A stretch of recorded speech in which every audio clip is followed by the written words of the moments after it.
Tonight on CTV, election season for the Associated Students of Colorado State University is underway. See how their campaigns will affect student life on campus. And it's one of the most popular apps worldwide, but will it be getting banned in the United States? CSU students give their input on the app that shaped a generation. I don't think it's fair. I think that if we're gonna restrict things like from getting our information, we should do it all the way across the board, not just for an app. And even though CSU's basketball season has come to a close, some key players for both the men's and women's teams have already made decisions of whether or not they are coming back to Ram Country. All of this and so much on CTV, which starts right now.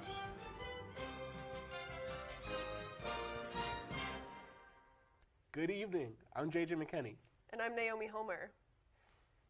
As the semester is slowly but surely coming to a close, ASCSU's presidential election is right around the corner.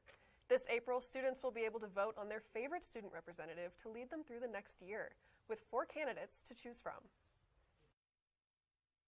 ASCSU presidential candidates have been hard to miss on the LSC Plaza this week. My name is Mia Ritter. I'm running for president for the Associated Students of Colorado State University Student Government, so that is ASCSU. My name is Ashton. I'm running for student body president with my friend Emily Ashtenbrenner. Oh, I'm Nick DeSalvo. I'm currently the Speaker of the Senate, but I'm running for student body president. Hello Rams, my name is Ritik Correa. I'm running with my running mate Jessica Laffey. Starting their campaigns off strong, each candidate has something to stand for. Our pillars are basically with transparency, accountability, and inclusion. We're running on the 3 pillars of unity, DEI, and then mental and physical health. We're really running to get at the heart of the issues and represent students. My focus is going to be extensively on transportation. And while they want student voices heard, we want to make sure that students have an oversight of a lot of organizations. So something that we really want to implement is the Student Tuition Review Board. Running an audit on all the dorms to see where there are inefficiencies in the dorms that lead so many freshmen not to return for a second year. There's finally the political will to overturn U+2. It's not just transportation, it's U+2 as well, and so many other ideas. Ultimately, the decision will be up to the students. I'm running against 3 other candidates, presidential tickets, and it's pretty fun out here. I like the competition. The competition for the 2023 to 2024 presidential election looks like it may be a close one, with many candidates appealing to a variety of student needs and hopes to fulfill ambitious plans. Voting opens April 3rd to April 5th on RamWeb. Fort Collins City Council has voted unanimously to repeal its recently enacted city code, which guides what can and can't be built in the city. Concerns were brought up by petitions by local activist group Preserve Fort Collins, who believe the changes were enacted without public engagement.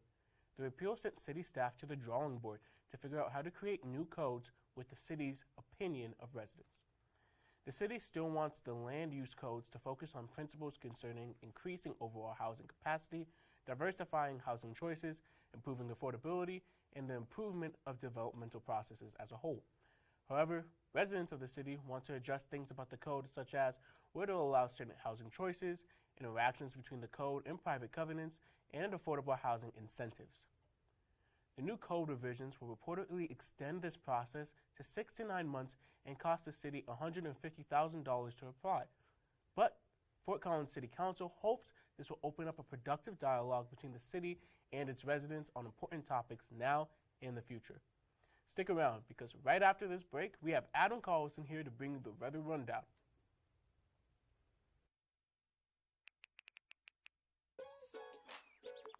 Worried about your friend, but don't know how to reach out?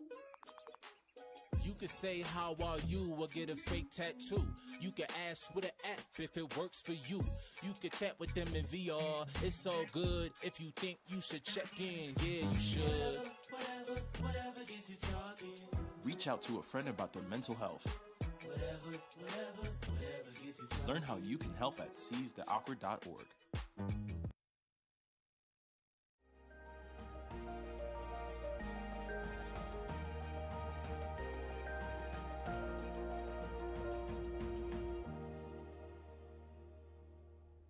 Good evening, Rams, and welcome back from the break. Today could not be a better day for me to give the weather, as it is World Meteorological Day, and I couldn't be more excited. So let's jump right into it. Current conditions outside, 44 degrees and a bit cloudy with 8-mile-per-hour winds. But spring has sprung. On March 20th, we officially entered the season of spring, and despite yesterday's odd snowstorm, the sky is bright and sunny, and who knows, maybe we're almost done with snow season for the year. Either way, the sun is a more than welcome change of pace here on campus. What could you expect for tonight? Down that I-25 corridor, we're all around 30s, Denver hitting 17, and Pueblo with a red flag warning. Again, all that means is high winds and low humidity, which could lead to potential fire hazards.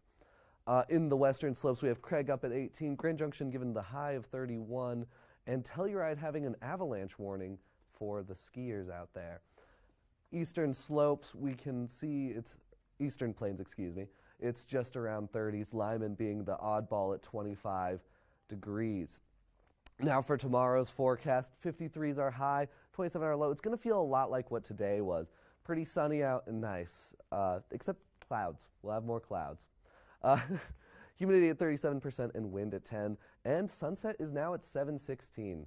I hate daylight savings, but it is nice having the sun go down a bit later. Now, what can you expect for the weekend and going into next week? It's going to be a bit snowy on Saturday, 39 is our low. But as the week goes on, things are just going to keep heating up. And Wednesday, it's going to be sunny and 57 degrees. And that brings me to the end of the weather rundown for you all tonight. I am more than excited for all the changes we are seeing, but who knows if they truly will stick just yet. Back to you guys. Thanks, Adam. Yes, thank you for all of that insight, Weather Boy. Hopefully these temperatures continue to rise. Fingers crossed that we've gotten through the coldest part of the year. And now, upping the temperature in here a little bit, here's a hot topic as of late. Over the past few years, TikTok has become one of the most used social media apps on the planet, with over 1 billion active users, according to data reported. However, with restrictions and threats of getting banned coming from the federal government, the app may not have the same influence anymore, at least not in the US.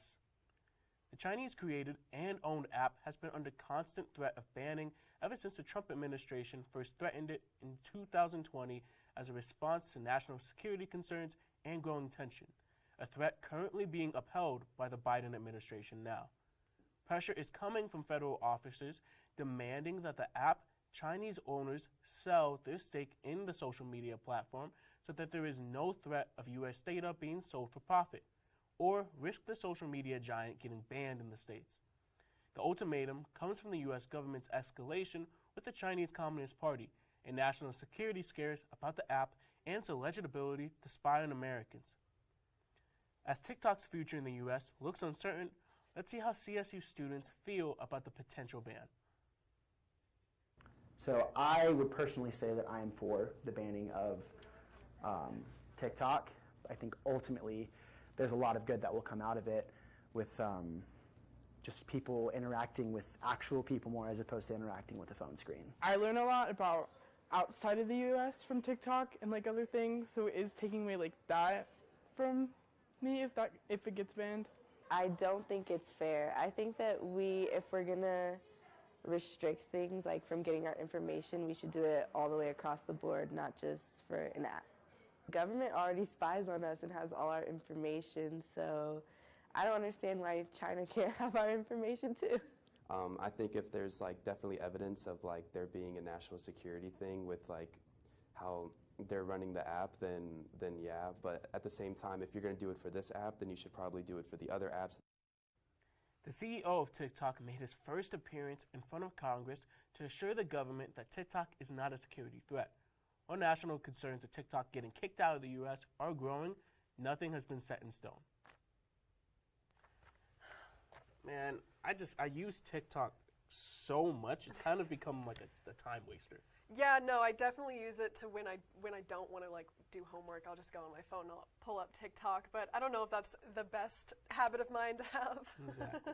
And don't get me wrong, I 100% understand it's like social impacts. I remember 2020 and all the political stuff that we saw on TikTok. It was a really great movement, but then at the same time, there's like the mental health aspect of it, you know? Exactly, yeah, I can definitely see like people watching TikTok, and even when I watch TikTok, it definitely affects my mental health. You see like terrible things going around the world, and then you're comparing yourself to others. It's not always the best time. Of course. Well, Speaking on mental health has become a major focus in recent years, as 57.8 million Americans have some sort of mental illness, according to the National Institute of Health.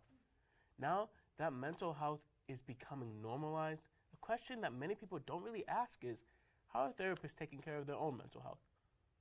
With self-care becoming a priority for so many people, it's now important that everyone is taking care of themselves while working on their mental health, including the therapist.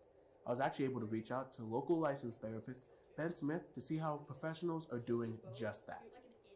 Hi, JJ. So good to see you. Welcome. Come on in. Smith has been working in the Fort Collins community for years now, before he and his wife decided to find their own path guiding others at Evolve Counseling. People have been in all sorts of situations and all sorts of backgrounds, and it's just amazing when you create that non-judgmental space and you connect with people at such a genuine level. It's like people are so consistently good given the right conditions. And I get this really special thing within my job. Evolve Counseling focuses on helping patients dealing with life's toughest issues, from anxiety to depression, situations Smith faces on a daily basis. You have to put a little bit of distance between, you and the other person. It's just raw humanity. Self-care is just kind of the other half of the equation. I have to know where my boundaries are. I have to be okay with saying no. With the increasing rise of people in the United States seeking therapy, people from across Fort Collins are weighing in on what is needed for a good therapy session. Since there is such a mental health crisis all the time, I feel like there should be a big demand and supply for people that are therapists. Our hope is that they never have to walk through it again, but that usually can't be done in one session, so keep going, keep trying. So after the therapist, we keep trying. But despite how tough the service can be, Smith remains optimistic about his profession. It makes a lot of sense of how it can just put us in a better place. Smith wants everyone to know that no matter if you're the one in the patient seat or the one with a psychology degree, you are not alone. Therapy is available for anyone, whether it's at Evolve Counseling, CSU's Medical Center, or any therapist across Fort Collins. CSU chemists made history this month by creating a new synthetic molecule in a way that has never been done before. Chemists Robert Patton and Mihai Popescu teamed up with collaborators at Oxford University to establish a new design for a chiral atom. Chiral atoms have only been made stable out of carbon, but Patton, Popescu, and their colleagues at Oxford found a way to make them out of oxygen. This discovery opens up a whole new field of research for molecule designers around the world and gives them a new tool for their toolbox.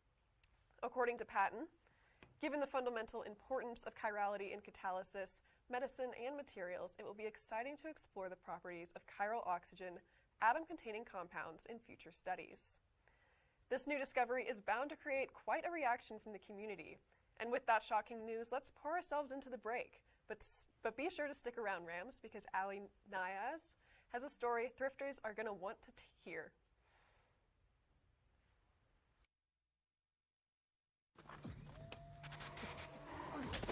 Multiple studies have shown that marijuana can slow both driver reaction and response time, which can be really dangerous. He's here. He's here. Wait. What? I can't drive. Why? My. Oh.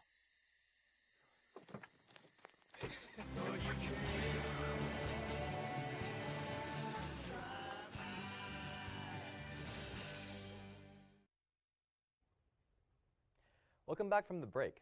Social media and likely Macklemore's 2012 smash hit Thrift Shop has made thrifting a go-to for affordable shopping.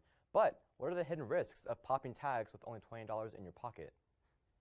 Need some new socks? Art for a new apartment? What about some shades for the summer? Thrift stores have skyrocketed as hotspots for ethical and affordable shopping, but many are unaware of the issues that arise with the popularization of secondhand shopping. Thrifting enthusiast Tess Abner had much to say about why she thrifts.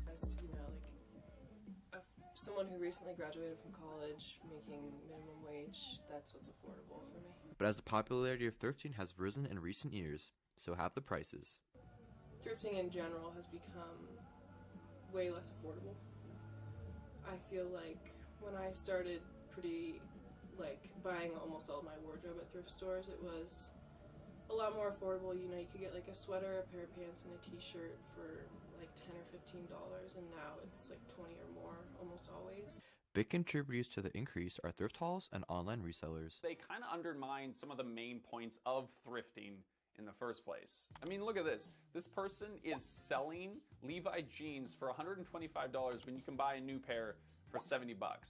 You know, you see people hopping on the trend of like the thrift haul, and it means, you know, in smaller thrift stores, they're clearing out inventory that could be going to lower income people. EcoThrift employee Suni Kekarit speaks on the rise of thrift store prices. We do like to try to make things affordable for everybody, but at the same time, we have to operate as a business front and make profit for the business. It's a mixture of a balance of trying to keep it affordable and trying to make enough money where we can actually sustain ourselves. We should value the lifetime of an item and how, you know, it's like it had a past life and now you're giving it a new life. The net good of thrifting does outweigh the bad, but be thoughtful the next time you go thrifting and try to take your grandpa's style. Back to you guys. I don't know about you, JJ, but sometimes I really like going to a thrift shop. I haven't been in a really long time. I mean, honestly, I think it's due time I go. Yeah, I think they're a great place to find things. And even earlier today, Ollie was asking me where I found my sweater, and I said I had thrifted it. Yes. I may have less than $20 in my pocket, but I still think it'll be a good time. Yeah, should help. Exactly. Yeah. Well, Rams, if you're looking for a job in aerospace, Fort Collins might be the place for you. Last month, Forbes magazine listed Woodward Incorporated, a company headquartered out of Fort Collins, as one of the top mid-sized markets in America. Woodward is known for its work in aerospace and defense, making products for commercial, business, and military airplanes, as well as creating cleaner, energy-efficient industrial systems. This is the second time in a row that Woodward has made Forbes' top mid-sized markets, based on a survey of over 45,000 laborers across the country in a variety of fields. Women's History Month has shown the many incredible women in our country doing incredible work, all in the name of progress. And the exceptional women of Northern Colorado are no exception. One Northern Colorado lawyer has gone above and beyond in her work and has just been named one of USA Today's Woman of the Year. Lawyer Sarah Sheik's legal career started in 2010, 2 years after graduating Boston University's School of Law in 2008. Sheik took her legal expertise to Craigslist members in Colorado, helping people with affordable legal services. All of her hard work led to her opening the Life and Liberty Law Office in 2012. The firm specializes in criminal defense and civil rights litigation, areas of law Sheik is very passionate about. Sheik became known for her success without working under another attorney, as well as releasing footage of her clients' cases to the public. One of her cases, which saw a Loveland police officer injure a woman with dementia, gained national attention and won a $3 million settlement for the victim. From humble beginnings to national success, Sheik has carved her own path.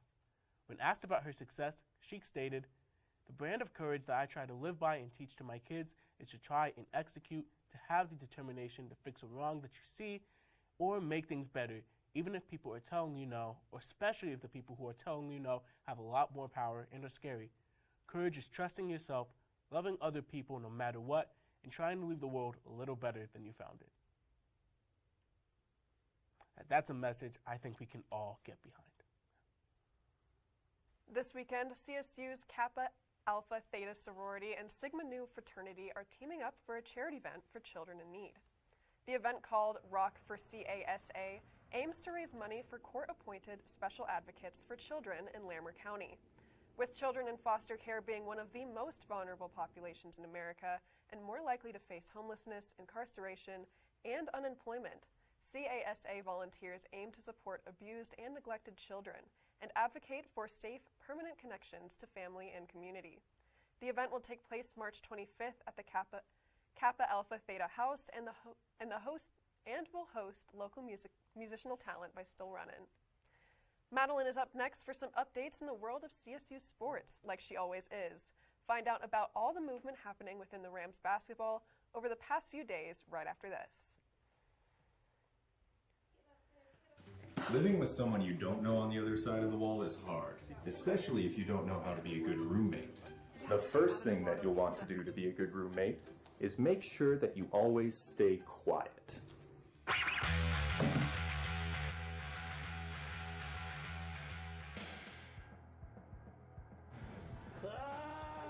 Be considerate of others when using common spaces and appliances. Hey, buddy, what you doing? I'm just gonna need like 40 minutes. Be respectful of your roommate's privacy. Ugh, my bad. Finally, make sure that you clean up after yourself. Oh, fresh toothbrush.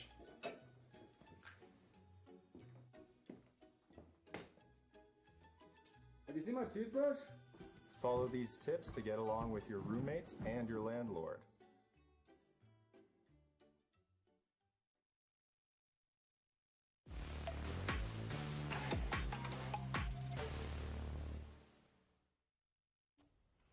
How's it going, Ram fans? My name is Madeline Davis, and welcome back to Thursday Night Sports. Tonight, I'll preview softball's upcoming road series in Boise, plus updates on the transfer portal. Is CSU basketball gaining or losing? You'll find out more on Thursday Night Sports, which starts right now.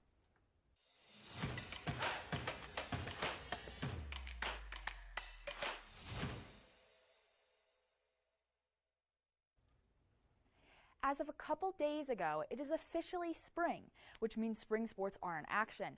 And that includes one of my personal favorites we offer here on campus, softball. The Rams just kicked off Mountain West play with a series win against the reigning champs, the San Diego State Aztecs. If you tuned in on Tuesday, you heard all about that electric weekend. But now it's time to move past and focus on what's ahead, a strong Boise State squad. While the Rams have been playing very well as of late, this series is going to be their first big road test of the season. When looking at the preseason polls, Boise was seeded as the favorite to win the Mountain West, inching out ASCSU by 1 vote. And over a month in, the Broncos already flash a compelling record, currently sitting at 16-10 with 7 of their 10 losses coming against ranked opponents. They absolutely dominate teams outside the top 25 and ride an 8-game win streak at the moment. This due in part to several solid bats in their lineup. Junior infielder Autumn Bennett definitely stands out when viewing the stats for Boise. She's currently leading the Mountain West in batting average at .429 with 24 hits and 56 at-bats. That's a pretty impressive stat if you ask me. And then down a couple spots is teammate Kelsey Hall, who's 5th in average, but what's really alarming about her is her 20 RBI. Having Hall in the cleanup spot is nerve-wracking for sure, and it's only worse when you have Bennett leading things off. But while these are undoubtedly impressive numbers, the Rams have some impactful players of their own. Senior Nellie Cerner boasts the Rams' highest batting average at .378, knocking in 28 runs, which ranks 2nd in the conference. We also can't forget to mention that she is a bit of a beast on the circle as well, registering a .329 ERA as the Rams' go-to reliever. Another notable name is fellow senior Peyton Allen, who's leading the league in long balls with 12. To put this into perspective, if Allen was playing in the MLB, she'd be on pace to break Barry Bonds' single-season home run record by 8. Needless to say, she's the perfect power hitter with a pretty good eye at the plate, forcing 16 walks, which leads the team. Overall, we should be in for a good matchup this weekend. Boise has strong bats, but the Rams are a bit better in the circle. Expect close games and a lot of passion for both sides. Series will kick off tomorrow at 4. And like I said earlier, it's officially spring. So that means we've finally escaped basketball, right? Well, not quite yet. Mike and Leah broke down both the men's and women's seasons on Tuesday, which included talking about bubble players and their looming decisions. Well, since that show aired, 2 Rams have formally announced their verdicts for next year, McKenna Hofschild and John Tonje. Let's start with the good news. Earlier this week on Wednesday, McKenna Hofschild announced via Instagram that she would officially be returning in a post saying, "Be back next year at CSU women's basketball." This is huge news for the Ram fans and helps keep the future for this team bright. The women ended their season with a 20-12 overall record, which did include a run to the WNIT for the 2nd year in a row. Unfortunately, that game did not end how Ram fans were hoping, but a large part of that was due to the fact that Hofschild was out with a broken foot. To say McKenna was the Rams' most impactful player on the court this season, and perhaps the past 3, would honestly be an understatement. She averaged a little over 20 points and 7 assists per game. That is an almost unreal stat. She has an impeccable ability to drive the ball to the hoop, yet also play selfless ball, something a lot of players can't do, and she does all of this at only 5'2". Hofschild had one of the greatest seasons in RAN history, which included winning Mountain West Player of the Year, breaking records that were set by arguably the greatest RAM athlete of all time, Becky Hammond, AP All-America honors, and she's also a finalist for the Nancy Lieberman Award, which is awarded to the best women's point guard in the country. This is a huge deal for the Rams and sets head coach Ryan Williams up for another winning season. The men also have a star point guard who we're waiting to hear from in Isaiah Stevens, but in the meantime, CSU fan favorite John Tonje made his decision public yesterday morning via Instagram as well, and unfortunately, it's not the news we were seeking. Tonje announced he will be entering the transfer portal using a graphic that said, "Thank you Coach Ali and Medved and the entire staff for believing in me and giving me a chance to play at this level. I would like to thank the fans, supporters, and donors for all of the support over the years. With that being said, I have decided that it is best for me to enter the transfer portal for my last year of eligibility. Thank you. Signed, John." Tonje played with the Rams for all 4 years of his undergrad and established himself as a nice role player for CSU. Over the course of the season, he averaged close to 15 points per game, nearly 5 rebounds, and shot almost 50% from the field. Overall, this was Tonje's best collegiate season, peaking towards the end. Realistically, Tonje could see himself in a similar role at another mid-major or in the rotation at a bigger Power 5.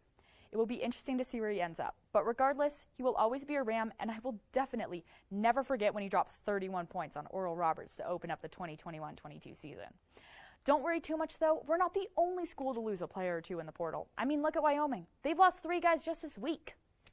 And well, Ram fans, that's all the sporting news I have for you tonight. Be sure to tune in to Brandon's comprehensive and spectacular Tuesday show for more on CSU athletics. But don't go away just yet, because when we return, Zoe Weir will tell you all about how you could get free Bojo's Pizza for a year. Jason, let's go see your room.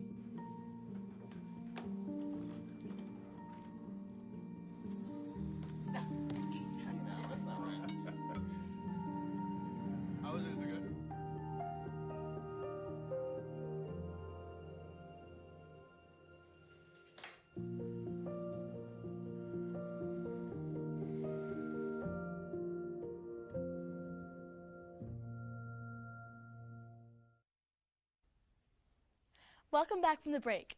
Bojo's Pizza, located in the heart of Old Town Fort Collins, celebrated their big 5-0 birthday with a fun contest lasting until April 1st that gives customers a chance to win some prizes and announces some new types of pizza coming in. Bojo's Pizza is more than a typical pizza place, fit for a big celebration.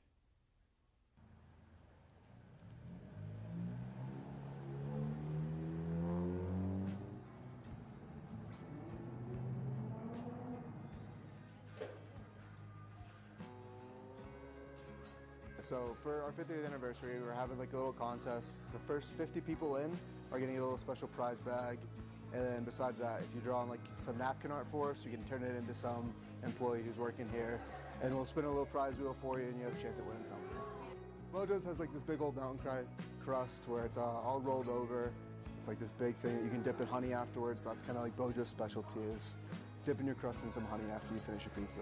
You know, working here, it's really laid back. Everyone is super, super nice. It's like the best place I think I could have worked. But eating here, it's the same kind of thing. Everyone's really nice to you all the time. You just get to hang out, eat with your friends, maybe get a couple drinks. It's just a nice little laid back vibe. My favorite actually isn't on the menu right now. It's coming out with the 50th anniversary because we're doing like one pizza from each decade that we were open. This one's called the Luau. It's really, really good. It has like a garlic cream sauce, some hot chicken on there. I'd recommend getting it if you're coming in.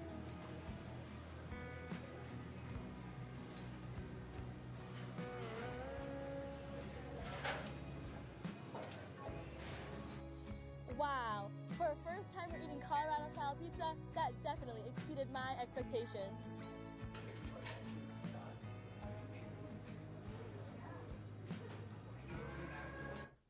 Bojo's was so fun to learn about. Happy birthday, Bojo's. And that's all the news we have for you tonight.